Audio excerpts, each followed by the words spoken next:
Masifumane isifundo sethu kwivangeli ngokubhalwa nguLuka chapter 23. Sithatha imiqolo emihlanu yokuqala. Umqolo wokuqala uyokuma kumqolo wesihlanu. uYesu phambi koPilato noHerode. Yesu kayonke inkitha yabo yamholela kuPilato. Baqala ke ukummangalela besithi, simfumene lo elulahlekisa uhlanga, engavumi ukuba unikelwe phafu kuKesari, esithi unguKristu ukumkani yena ngokwakhe. uPilato wambuza ke esithi, nguye na ukumkani kwamayuda? Umphendulo ke yena wathi, nawe utsho. Uthe ke uPilato kubabingeleli abakhulu nakwizitwe, andifumane ityala kulo mntu. Kwaba kukhona ke bajokisayo besithi, uxhokonqa abantu efundisa kulo lonke elakwayuda, eqalela kwelaseGalili kwada kwezisa apha ke. Inkosi yoxolo mayikusikelele ukufunda kwelizwi layo ngokude kunaphakade. Amen. Mongameli nomem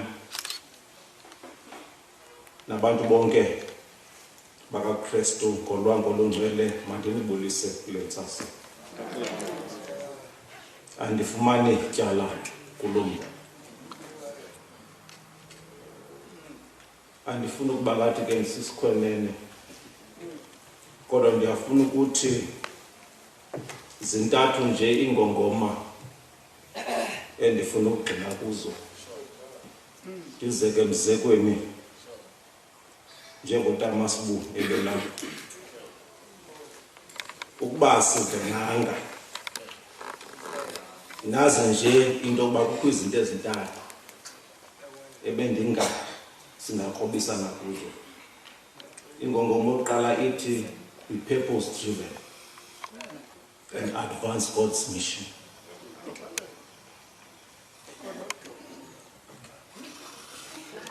Iba nenjongo ungumntu, kodwa ufezekise umnqophiso kaThixo. Okwesibini, actions have consequences. Zonke izenzo zakho ngumuntu ekugqibeleni zikhona consequences. Okwesithathu, God is an arbitrator on our behalf. uThixo ungumlamleli wethu kuzo zonke izinto esihlangana nazo. uPilato njengokuba simazi ungumRoma, ekuthiwa xa kuthethwa ngayo usuka kumnombo wabantu ekuthiwa ngamaSamnite, kwaye ekwiclan yamaPonti, yile nto kusithiwa nguPontius Pilato. Ulawuleke phantsi koTiberius, kuthiwa ube ngowesihlanu kubantu abekhe balawula kwaJuda. Kodwa engene phayana nge-intervention kaSejanus uPilato.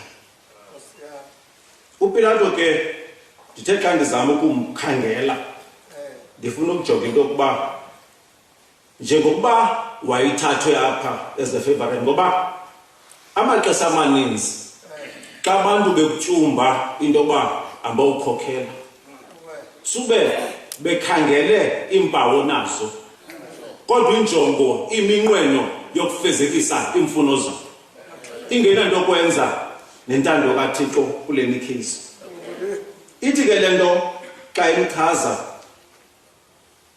unesimbo aziwa ngaso into yokuba he was militant and cold-blooded person. Engoyikiseki ukwenzakalisa umuntu. Okwesibini, wayengumuntu nje bekhokhela, akho nto into ingathi xa ukhokhela ufika endaweni ungafuni ukuba understand abantu neculture yabo. Ufezekisa iminqweno yakho nale ndawo usuka kuyo. Wathi efika elawula kumaJuda kodwa wakhokhelisa ubuRoma.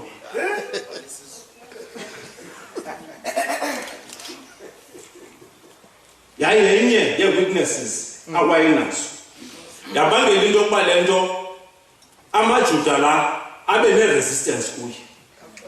Kodwa nje bene-resistance amaJuda kuye, kuthi uPilato njengoba wayindoda engqwabalala wayekwazi into yokuba asondezane nayo. Kodwa kwathi ngenxa into yokuba icebo labantu ababebekile bayaphawula into yokuba ungumuntu onakalisayo kule ndawo akuyo.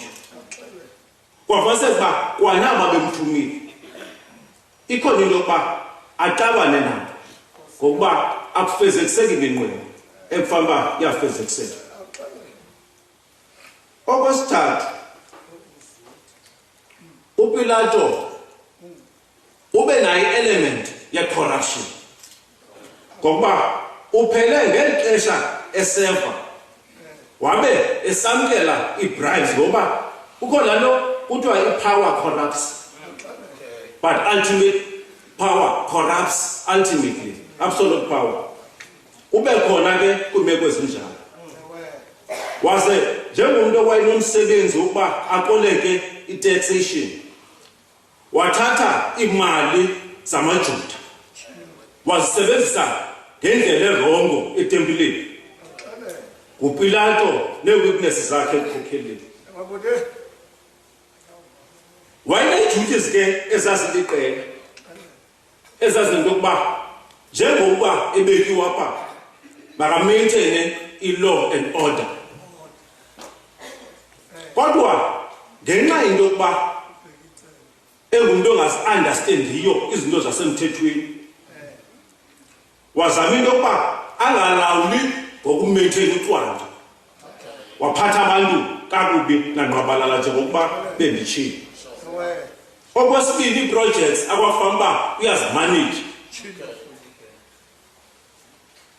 Wayesenze izinto simane ukuzibona eTV-ni. Kodwa besuppose iproject yenza into ethile uyibone isenze ethile. Ngoba kaloku lo mntu iimfuno zamaJuda nee-customs zawo akanaxesha nazo. Andifumani tyala kulula. Now, uthethile uDamas wapha esithi sikwitrial. Sisekwi-process enangoku yee-trials. Kodwa ndike ndathi xa ndicinga ndiphengulula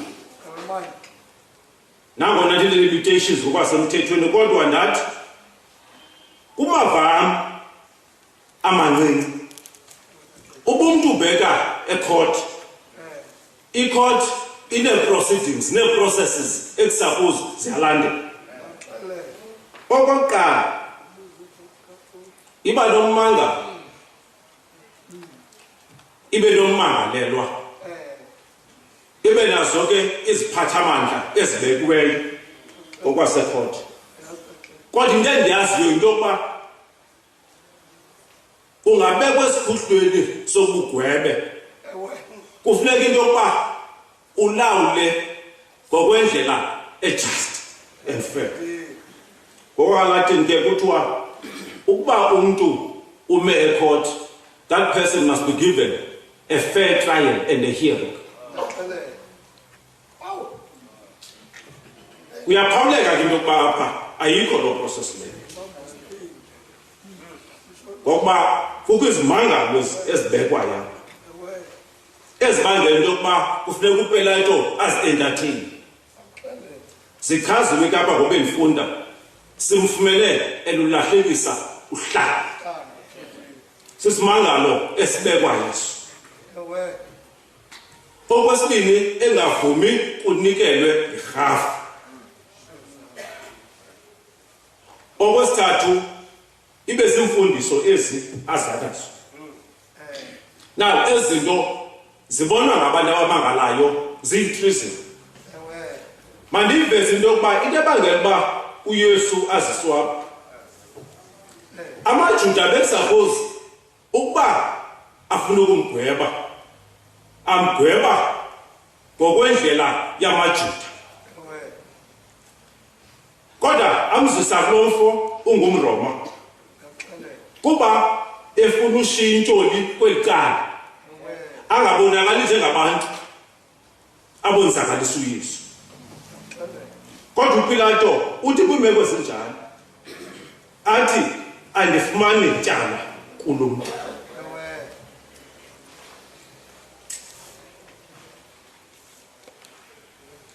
Now ukungafumani tyala ke kulo muntu uPilato uba benza ukuthi umuntu waselokishini benizalosebenzisa le timing yethu yokuba akafuni naye lento iwele kuye. Yile nto wathi uthi akafumani ityala wafuna ukuyikhuphela lento efuna uyikhuphela kuHerode. Kodwa eyona nto mandithethe xa bendiphawula apha ukuphawula into yokuba uPilato nale decision ayithathayo uhletyelwe umfazi ngoba akho nto ingathi inkokheli engena conscience eyeyayo. Kodwa uvelile umfazi kuye wathi ndibe nephupha ngalo mntu watriggerisha i-conscience apha kuPilato. Waba uPilato engumfo okwazi ukumamela kumfazi wasabela evele loo nto leyo. Kodwa ke uba sinokuphawula ngokubanzi xa bendijonga ii-traces zakhe ezinkokheli ungumntu oyisiwayo yile nto kuthiwa yi-mob justice. Ngoba ngamanye amaxesha imob ingakwazi ukuconfusa kuthi bekufanele uba uthatha i-decision eyiyo, kodwa ngenxa ngobhetyebhetye bokukhokhela uzibone usakhamba kule meko yemob. uPilato ke ube nayo loo weakness. Okwesibini uPilato ndibona eyinkokheli engekho dependable. Akho nto ingathi ngumntu ekhokhela ubuzibona uba andinokwazi ukudipenda kulo mntu ngoba lo mntu angandishiya endleleni nanini na. uPilato ebenjalo. Okwesithathu uPilato ebe-influenced zi-circumstances. I-principle ebengayibambi kuba eyona nto ayenzayo yinto yokuba cha afezekise iimfuno zabantu. But kuzo zonke ezo zinto ezo into awayeyijongile yi-ambition yakhe. Ngoba uba noluze esi sikhundla ndizawuba yintoni nangomso. Ngoba kaloku njengobekhokhela nje akho namaqithiqithi amvelelayo. Mandithi ke xa ndibuya bendisithi be driven by a purpose. Umntu odrayiva ke i-purpose uma emile nokuba imeko zithini na. Ngoba inkathazo yalaa nto uba sijonga uPilato imeko yakuthe ekhokhela nangoku xa sifunda okanye sifunda iculo lethu kundiyakholwa sithi uKristu weva ubunzima phantsi koPontius Pilato. Ngoba ingxaki yezenzo zakho ngoku ziyakwazi uba zibe described. Kuthiwe xa kumane kudawunlowudwa kufumaniseke into yokuba nanku useking, nazi izinto useking awakhe wazenza engumntu. And ezo zinto awunokwazi tu ukuzicina ngoba zihamba nawe. Zithi le-generations ezihambayo ezivelayo zimane ubona ukuba kwakhe kwakho umntu okuthiwa useking. kodwa iprofile kaSeking ayinhlanga. So ungumuntu, you must be purpose driven. Kodwa kuloo nto leyo uyenzayo uzumana ujonge uba kwindlela endiyihambileyo ingaba abantu bofunda nto nangani.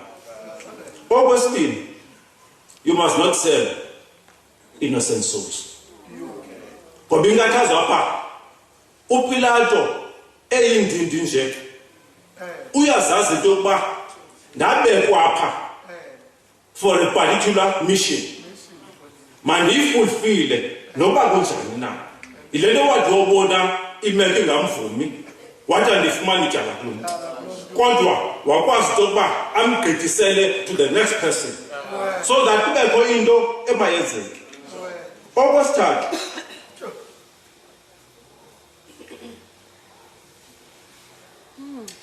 kubalulekile into yokuba ungabi self-serving xa ukhokhela. Ngoba i-self-serving into yokuba ndijonge ikhariye yam, le nto enzekayo eSouth Africa kude bekusuppose into yokuba you deliver services kanti ujonge iimfuno zakho. And so don't be self-serving, ngoba loo meko nayo ihambe ikubeke kwimeko ebucayi.